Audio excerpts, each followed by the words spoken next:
নমস্কার বন্ধুরা, আমার ছোট্ট ইউটিউব চ্যানেল আরডিলি জিকেতে তোমাদের সবাইকে স্বাগত। আজকে আমি তোমাদের প্রোভাইড করব 9, 10 এবং 11 ফেব্রুয়ারি 2025 সিলেক্টেড ইম্পর্টেন্স ত্রিপুরার এবং নর্থ ইস্টের কারেন্ট অ্যাফেয়ার্সগুলি। 11টা কোশ্চেন আলোচনা করবো, সবগুলি কোশ্চেন ভেরি ভেরি ইম্পর্টেন্ট। বন্ধুরা, ভিডিওটা পুরোটা দেখবে, ভালো লাগলে অবশ্যই একটা লাইক দেবে আর চ্যানেলটাকে সাবস্ক্রাইব করে ভাইকে একটু সাপোর্ট করে দিও। শুরুতে একটা অ্যাডভার্টাইজমেন্টও দেখিয়ে দিই। আমি তো ডেইলি যেহেতু একটা ভিডিও করি, তো আলাদা করে ভিডিও করতে পারবো না, তাই বলে এর মধ্যেই দিয়ে দিলাম। TRBT, teachers recruitment board of ত্রিপুরাতে নোটিফিকেশন এসছে সিলেকশন টেস্ট ফর স্পেশাল এডুকেটরের জন্য। ঠিক আছে, স্পেশাল এডুকেটরের জন্য বিজ্ঞপ্তি বেরিয়েছে। এখানে 112টা পোস্ট আছে, যার মধ্যে আনরিজার্ভ 28, এসসি 30, এসটি 54।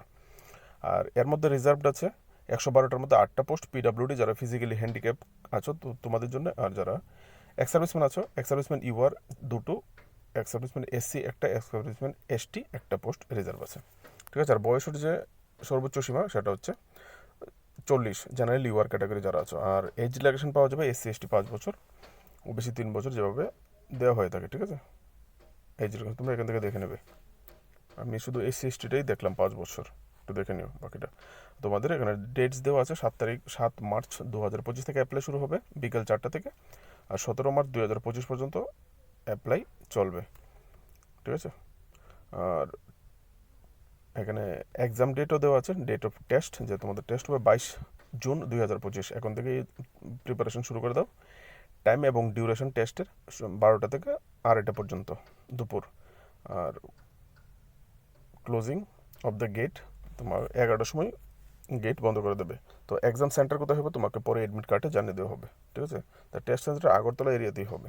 এখান থেকে বাকি ডিটেলসগুলো দেখে অ্যাডমিট কার্ড পাবে তোমরা 2 জুন থেকে 13 জুনের মধ্যে তোমরা অ্যাডমিট কার্ড পাবে, ডাউনলোড করতে হবে অফিসিয়াল ওয়েবসাইট থেকে। ঠিক আছে, চলো কোশ্চেনগুলি শুরু করি। Where did the 3 days Rajshree festival begin in Tripura? 3 দিনব্যাপী রাজশ্রী উৎসব ত্রিপুরার কোথায় শুরু হয়েছে? আনসারটা হবে উদয়পুরে। উদয়পুরে যে পুরনো রাজবাড়ি আছে, রাজবাড়ির ভুবনেশ্বরী মন্দির প্রাঙ্গণে এই রাজশ্রী উৎসবটা শুরু হয়েছে। আমরা জানি রবীন্দ্রনাথ ঠাকুর ত্রিপুরাতে 7বার এসছে, ওনার রাজ পরিবারের সঙ্গে খুবই ভালো একটা সম্পর্ক ছিল। তো উনি যে রাজশ্রী যে ওনার কাব্যগ্রন্থটা লিখেছিলেন, সেই ওই গ্রন্থের প্রতি শ্রদ্ধা জানিয়েই এই রাজশ্রী অনুষ্ঠানটা করা হয়ে থাকে প্রত্যেক বছর। এটা করা হতো অন্যান্য বছর বৈশাখ মাসে, যে রবীন্দ্রনাথের জন্মবার্ষিকীতে। তো বৈশাখ মাসে তোমার ঝড় বৃষ্টি তুফান হওয়ার কারণে এইবার এটাকে এইবার থেকে চেঞ্জ করে দেওয়া হয়েছে। ঠিক আছে, এই শুকনো সিজনে নিয়ে আসা হয়েছে উৎসবটা। Next, where is the JB music academy located in Tripura? বন্ধুরা, কোথায় এই জেবি মিউজিক একাডেমি আছে ত্রিপুরার জিজ্ঞেস করা হয়েছে। নিউজ পেপারে এসছে, সরকারি কোনো একাডেমি নয়, কিন্তু পত্রপত্রিকায় আসলে একটু নজর দিয়ে রাখতে হয়, তাই বলে তোমাদের জন্য রাখলাম। ঠিক আছে, জেবি মিউজিক একাডেমি আগরতলাতেই হবে। যে জয়গুরু যে আছে আগরতলার জয়গুরু, এখান থেকে রাজধানীর জয়গুরু চৌমনিতে রামকৃষ্ণ মিশনের বিপরীতে এই সঙ্গীত একাডেমিটার আত্মপ্রকাশ ঘটতে চলেছে 1 মার্চ 2025 থেকে, মানে আগামী মাস থেকে। ঠিক আছে, রাজ্যের সঙ্গীত জগতের অপরিহার্য সঙ্গীত শিল্পী জয়ন্ত ভৌমিক, যিনি সম্ভবত গিটার বাদক, ওনার তত্ত্বাবধানে ভবিষ্যৎ প্রজন্মকে সঙ্গীত শিক্ষার সুযোগ করে দিতে এই মিউজিক একাডেমি নির্মাণ করা হয়েছে। যারা মিউজিকের সঙ্গে রিলেটেড আছো, তোমাদের জন্য একটা ইনস্টিটিউশন একাডেমি খুলছে। ঠিক আছে, নলেজে রেখে দিলে তোমাদের জন্য ভালো হবে, কোশ্চেন করলেও আনসার করতে পারবে। Next, which district of Tripura has won Birsa Munda state level inter hostel football tournament which was organized by the ministry of tribal welfare? ত্রিপুরার যে উপজাতি কল্যাণ দপ্তরের দ্বারা আয়োজিত এই Birsa Munda state level inter hostel football tournament কোন জেলা জয়ী হয়েছে? আনসারটা হবে গোমতী জেলা। ছেলে এবং মেয়ে দুইটা বিভাগেই গোমতী জেলা বিজয় হয়েছে। ঠিক আছে, মেয়েদের বিভাগে গোমতী জেলা 8-0 গোলে সিপাহীজলাকে পরাজিত করেছে, আর ছেলেদের বিভাগে 2-1 গোলে দক্ষিণ জেলাকে গোমতী জেলা পরাজিত করেছে। ঠিক আছে, next, north east current affairs. Lovlina Borgohain won the gold medal at the 38th national game in the 75 category boxing. She is from which northeast state?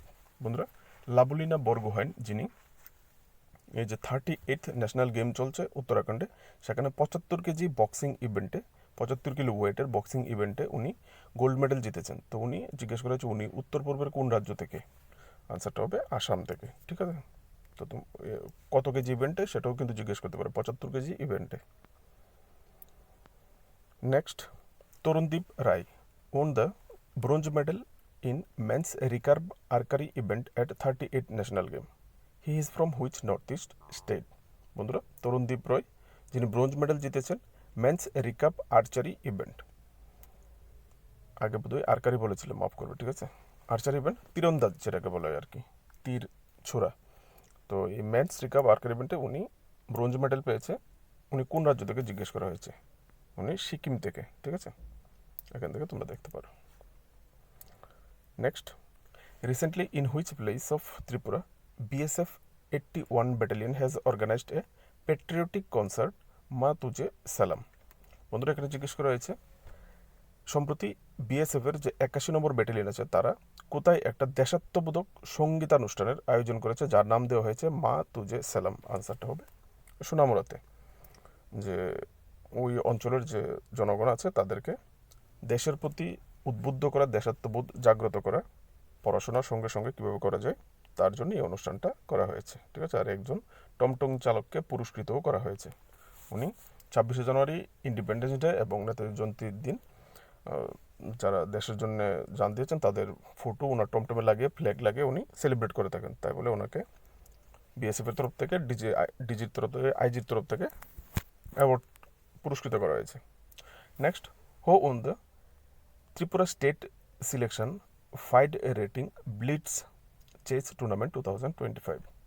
ত্রিপুরার কে এই Tripura state selection FIDE rating blitz chess tournament 2025 জিতেছে? আনসারটা হবে option A আরাধ্যা দাস। উনি হচ্ছে শ্রীকৃষ্ণ মিশনের 5ম শ্রেণীর ছাত্রী, ঠিক আছে। Next question, recently we have seen in the news that a class 12 students conversation with Prime Minister Narendra Modi during Pariksha Pe Charcha 2025 in New Delhi. What is the name of this student? বন্ধুরা, আমরা সম্প্রতি পত্রপত্রিকায় খবরে দেখেছি যে একজন class 12-এর ছেলে যিনি প্রধানমন্ত্রীর সঙ্গে কথা বলছেন, যে বিশেষ অনুষ্ঠান প্রধানমন্ত্রীর পরীক্ষা পে চর্চা 2025 নতুন দিল্লিতে। সো জিজ্ঞেস করেছে ওই স্টুডেন্টটার নাম কি? আনসারটা হবে প্রীতম দাস। উনি হচ্ছে বিলুনিয়া সাব ডিভিশন থেকে, সিপাহীজলা ডিস্ট্রিক্ট। আর উনি যে স্কুলের স্টুডেন্ট সেটা হচ্ছে PM Shri Arya colony higher secondary স্কুলের স্টুডেন্ট, ঠিক আছে। बारहवीं कक्षा की এখান छात्र থেকে তোমরা দেখতে পারো, তোমাদের জন্য একটু बिलोनिया साउथ ক্লিপটা त्रिपुरा রাখলাম। डिस्ट्रिक्ट। तो यहाँ कैसे पहुँचे? एक जुनून था, आपसे मिलना था, कुछ जानना था, कुछ सीखना था, इसलिए से कैसे सिलेक्शन कैसे हुआ आपका? रिश्वत देनी पड़ी? तो कैसे हुआ? त्रिपुरा में रिश्वत नहीं चलता है। अपनी स्टेट को रिप्रेजेंट करने के लिए और आपसे अपनी दिल की बात बोलने के लिए मैं यहाँ चला तो मैं मन की बात करता हूँ, आप दिल की बात करते हैं। सर, मेरा आपसे ये प्रश्न है, जैसे हमारा बोर्ड के एग्जाम 10th हो या 12th के बाद या फिर वो समय में। আমি ভিডিওটাকে আর লম্বা করিনি, ঠিক আছে। তোমরা চাইলে ওনার কনভারসেশন দেখে নিতে পারো কী কী কথাবার্তা হয়েছে, ঠিক আছে। Next, what is the name of application which has developed by the NFR? NFR means north east frontier railway to quickly identify any violations even during train journey and take necessary correctives actions. বন্ধুরা, north east frontier রেলওয়ের মাধ্যমে একটা সম্প্রতি application, apps যেটাকে আমরা বলি, সেটা develop করা হয়েছে যে রেল চলাকালীন রেলে যদি কোনো রকমের ক্রাইম হয়, কোনো রকমের রুলস ভায়োলেশন হয়, সেটাকে কীভাবে তারা সঠিকভাবে রেসপন্স দিতে পারে তার উপর ভিত্তি করে একটা নতুন অ্যাপস তারা ডেভেলপ করেছে। অ্যাপসটার নাম কি জিজ্ঞেস করে? অ্যাপসটার নাম হবে option A CDR, call detail record analysis application, ঠিক আছে। আর এটা ডেভেলপ করেছে নর্থ ইস্ট ফ্রন্টিয়ার রেলওয়ের যে আলিপুর দুয়ার সাব ডিভিশন আছে সেই ডিভিশন থেকে, ঠিক আছে। সরি ফ্রেন্ডস, অন্য একটা মোবাইলে কল এসেছিল, দেখতে পারো।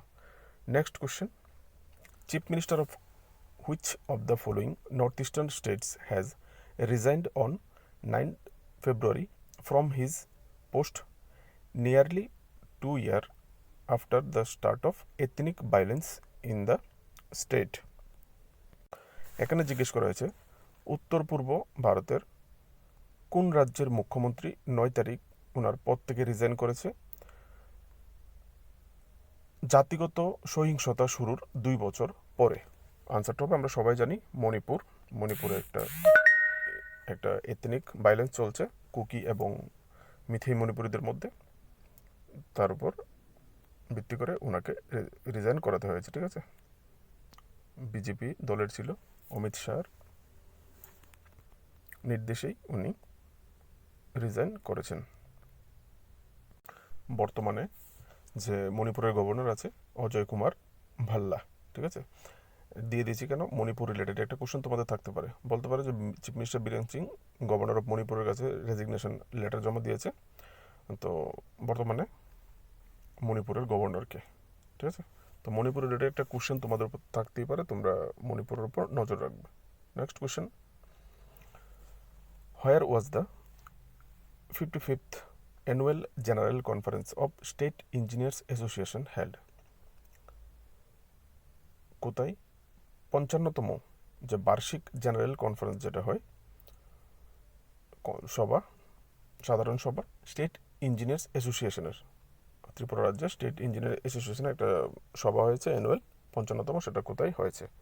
সেটা হয়েছে নজরুল কলাক্ষেত্র। ঠিক আছে, আর এটা ইনোগ্রেশন করেছে আমাদের মাননীয় মুখ্যমন্ত্রী ডক্টর মানিক শাহ 9 ফেব্রুয়ারি 2025-এ। ঠিক আছে, এখান থেকে তোমরা দেখতে পারো। বন্ধুরা, আজকের জন্য তোমাদের জন্য এইটুকুই। কোশ্চেনগুলো যদি ভালো লাগে, এই ধরনের কারেন্ট অ্যাফেয়ার্স তোমরা ডেইলি চাও, তাহলে অবশ্যই চ্যানেলটাকে সাবস্ক্রাইব করে সাপোর্ট করো প্লিজ। আর যদি পারো ভিডিওটাকে লাইক করে শেয়ার করে দিও।